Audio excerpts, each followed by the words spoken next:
नमस्कार। टुडे हिमाचल में आपका बहुत बहुत स्वागत है। मैं हूं आपके साथ भावना रनौट और चलिए देखते हैं दोपहर की बड़ी खबरों को फटाफट। श्रीखंड महादेव श्रद्धालु को पैदल चढ़नी पड़ती है। 32 किलोमीटर की चढ़ाई। पूरी तरह स्वस्थ हो तभी करे यात्रा। इस बार 14 जुलाई से श्रीखंड महादेव यात्रा शुरू हो रही है। श्रद्धालु को श्रद्धा और रोमांच से भर देने वाली ये यात्रा बेहद मुश्किल और जोखिम भरी होती है। 32 किलोमीटर की खड़ी पैदल चढ़ाई चढ़नी पड़ती है। ऐसे में श्रद्धालु को स्वास्थ्य जांच के बाद ही यात्रा शुरू करनी चाहिए। प्रशासन की देखरेख में श्रीखंड महादेव यात्रा 14 से 27 जुलाई तक होगी। 18,570 फुट ऊंचाई पर बसे श्रीखंड महादेव तक पहुंचने के लिए श्रद्धालु को 32 किलोमीटर का पैदल सफर करना पड़ता है। ऐसे में श्रद्धालु को संकरे भरे रास्ते में कई बर्फ के ग्लेशियरों को भी पार करना होता है। ऊंचाई वाले कई ऐसे स्थल है जहां ऑक्सीजन की कमी और फिसलन का श्रद्धालु को सामना करना पड़ता है। पार्वती बाग से आगे कुछ ऐसे इलाके हैं जहां कुछ श्रद्धालु को ऑक्सीजन की कमी के चलते भारी दिक्कतें होती हैं। रास्तों में ग्लेशियर और फिसलन के कारण आगे बढ़ने में भारी परेशानी होती है।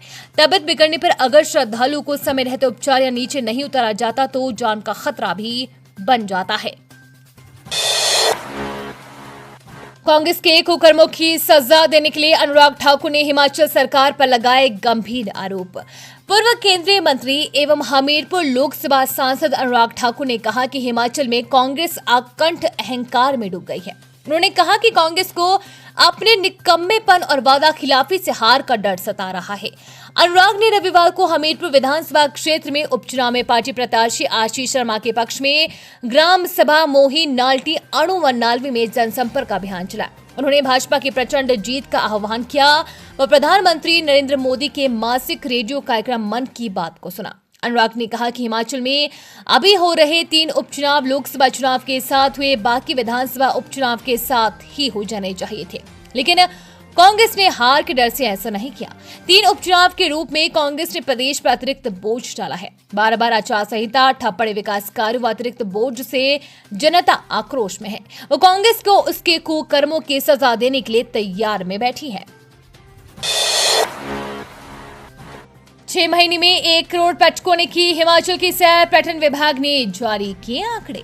हिमाचल में इस वर्ष पहले 6 माह में 1 करोड़ पर्यटक पहुंच चुके हैं। कोरोना काल के बाद पहली बार एक वर्ष में 2 करोड़ पर्यटक पहुंचने की संभावना है।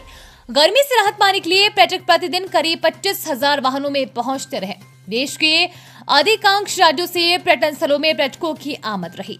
पर्यटन विभाग की ओर से जून में पर्यटकों की आमद का आंकड़ा जुलाई के दूसरे सप्ताह में जारी होगा, लेकिन माना जा रहा है कि 25 से 30 लाख तक होगा। इस वर्ष मई तक 74,64,148 पर्यटक पहुंचे थे। इनमें घरेलू पर्यटकों की संख्या 74,31,769 और विदेशी पर्यटकों की संख्या 32,415 रही। कोरोना काल से पहले वर्ष 2019 के दौरान 1,72,12,107 पर्यटक पहुंचे थे। हिमाचल में कमजोर पड़ा मानसून। ऑरेंज अलर्ट में भी खिली धूप, फिर भी 2 जुलाई तक भारी बारिश की चेतावनी। हिमाचल प्रदेश में रविवार को मानसून कमजोर पड़ गया। खराब मौसम के ऑरेंज अलर्ट में भी धूप खिली रही और उमस बढ़ गई। 1 और 2 जुलाई तक भारी बारिश का ऑरेंज अलर्ट जारी किया गया है, जबकि 3 से 6 जुलाई तक येलो अलर्ट है। इस दौरान गर्जना के साथ बारिश और कई जगह बिजली गिर सकती है। हिमाचल प्रदेश में मानसून के प्रवेश के बाद से कुछ स्थानों पर ही हल्की बारिश हो रही है। ऊना का पारा रविवार को भी 36 डिग्री सेल्सियस के पार रहा।